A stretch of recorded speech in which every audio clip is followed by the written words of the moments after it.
Bonjour à tous, bienvenue sur cette chaîne YouTube. Sur cette chaîne, on va aborder des thèmes relatifs à la vidéo, mais d'une manière un petit peu différente de d'habitude. Je ne suis pas un professionnel, j'ai pas toutes les compétences, les connaissances, j'ai pas mon réseau, mon matos. L'objectif de cette chaîne YouTube, c'est de vous partager un petit peu mon évolution et puis aussi partager un petit peu l'envers du décor des différents projets que je vais être amené à mener les semaines, mois, peut-être années à venir. Je savais pas trop quoi faire comme première vidéo pour cette chaîne, je réfléchissais depuis un petit bout de temps et je me suis dit que j'allais simplement faire un peu un état des lieux du matériel que j'utilise aujourd'hui en tant que débutant amateur pour faire des vidéos qui ont la qualité finale de celle qu'on peut voir actuellement.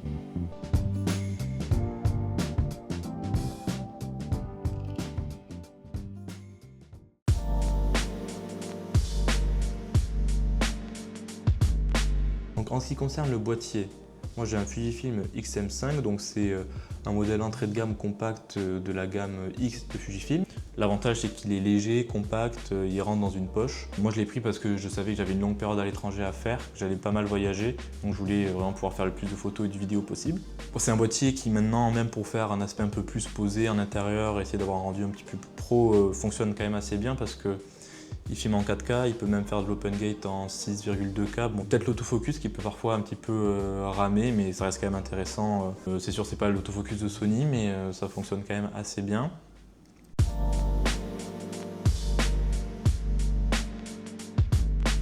Sur ce boîtier, j'ai plusieurs objectifs. J'ai un 15-45 Fujinon. Donc c'est le 15-45, il est à ouverture variable, donc il fait 3.5, 5.3. J'ai commencé avec cet objectif parce que c'est l'objectif kit. C'est un objectif compact, léger. En plus, il a une stabilisation interne, il a une stabilisation mécanique. Donc ça, c'était très bien pour pouvoir faire des plans un petit peu comme ça, sans avoir besoin de trépied ou avoir besoin de stabilisateur. Donc c'est un objectif qui est très pratique pour commencer et pour balayer plusieurs choses, mais les performances en basse lumière, donc dues à l'ouverture, parfois sont un petit peu limitées. Mais pour débuter, il va très bien. C'est la gamme XC, donc c'est des finitions un petit peu plastiques. Mais pour un objectif kit et pour commencer, moi ça m'a largement suffi. Ce qui m'a fait changer, c'était d'être limité à 45.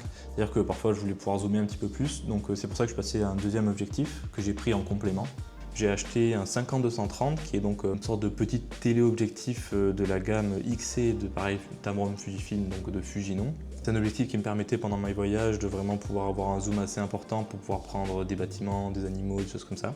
Plus on augmente dans la longueur de focale, plus c'est difficile d'avoir quelque chose de stable. En plus, vu que mon boîtier n'a pas de stabilisateur mécanique interne.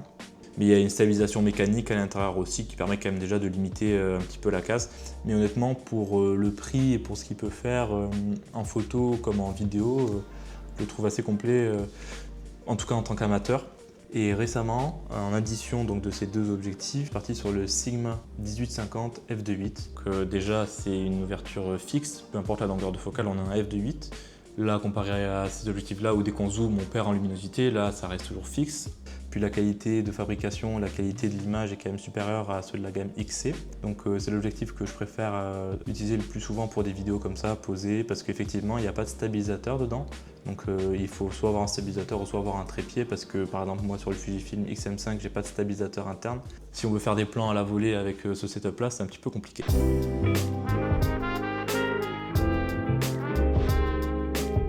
J'ai pris pour cet objectif-là un filtre ND de chez KF Concept, donc c'est un filtre ND variable à 5 stops. Le fait qu'il soit variable, ça me permet vraiment d'ajuster en fonction de la situation. Ça m'a beaucoup servi pour tout ce qui était voyage, là où il y a de la neige, là où il y a du sable, là où il y a beaucoup de luminosité du ciel bleu. Ça me permettait quand même de garder une bonne ouverture et un bon flou d'arrière-plan. Bon, c'est quelque chose que je connaissais pas trop au début et qui est quand même pas donné pour l'objet final, on va dire. Mais vu que c'est ce qui va devant notre objectif, c'est quand même quelque chose de qualité qu'il faut prendre parce que sinon, après, le résultat, il est complètement altéré. Donc, comme on a dit, avec ce setup-là, avec le Sigma et le Fujifilm, j'ai pas de stabilisation.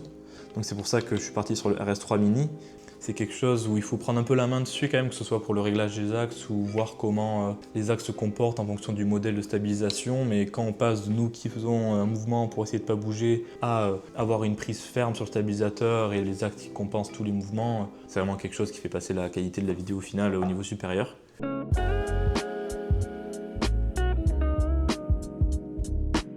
En ce qui est des micros, donc j'en ai deux. Le principal, c'est donc le DJI Mic 2 qui est ici, qui me permet d'enregistrer les vidéos plus posées avec un setup pour pouvoir avoir une qualité sonore assez qualitative. J'ai pris que le transmetteur, j'ai pas pris le receveur parce que vu qu'il y a 8 Go de stockage interne, on peut déjà enregistrer pas mal et ça permet de faire des économies de limite 100 € de ne pas prendre le receveur. Et puis ensuite, j'ai un Video Mic Go 2 qui est un petit micro canon qui permet de venir un petit peu capter l'ambiance autour de nous et qui donc a une qualité audio moins qualitative que le DJI Mic 2 mais qui est quand même beaucoup plus pratique parce qu'on a juste à le brancher à l'appareil et puis c'est réglé.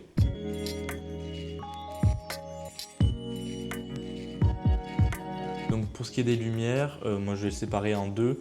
Mes lumières principales qui sont donc deux lampes avec des pieds softbox et diffuseurs de chez Neewer. C'est un kit avec un sac de transport entrée de gamme. C'est 120 € je pense les deux lampes, enfin tout compris. Donc c'est assez intéressant parce que ça permet de faire déjà une lumière principale, de faire une key light. On peut faire par exemple là une lumière pour éclairer l'arrière-plan. Seul défaut, c'est qu'elles ne sont pas ajustables, c'est soit allumé soit éteint, on ne peut pas régler la puissance, donc il faut un petit peu trouver des solutions parfois pour avoir un éclairage adapté. Et puis ensuite, j'ai acheté un petit panneau LED aimanté, rechargeable en USB type C, qui me permet de venir parfois déboucher les ombres, faire des éclairages en arrière. Donc avec ça déjà, ça me permet d'avoir un premier pied dans la lumière pour faire un petit peu des setups plus posés pour des interviews, pour des micro-documentaires.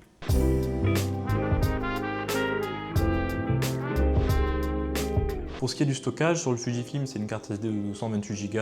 Mais après, pour tout ce qui est archivage, stockage des vidéos, j'ai un vieux disque dur qui me sert d'archive. Et puis ensuite, j'ai récemment acheté un SSD d'1 Tera chez Crucial, le X9. Donc il me permet un petit peu de stocker des vidéos, mais aussi d'envoyer, récupérer rapidement des données sans attendre 10 minutes pour transférer 10 Go, quoi. Et après, pour tout ce qui est donc, la post-production, monter les vidéos et tout ça, je suis sur un MacBook Pro de 2023. Avec une puce M3, ça me permet de faire tourner DaVinci Resolve de mes vidéos sans problème pour l'instant, donc voilà.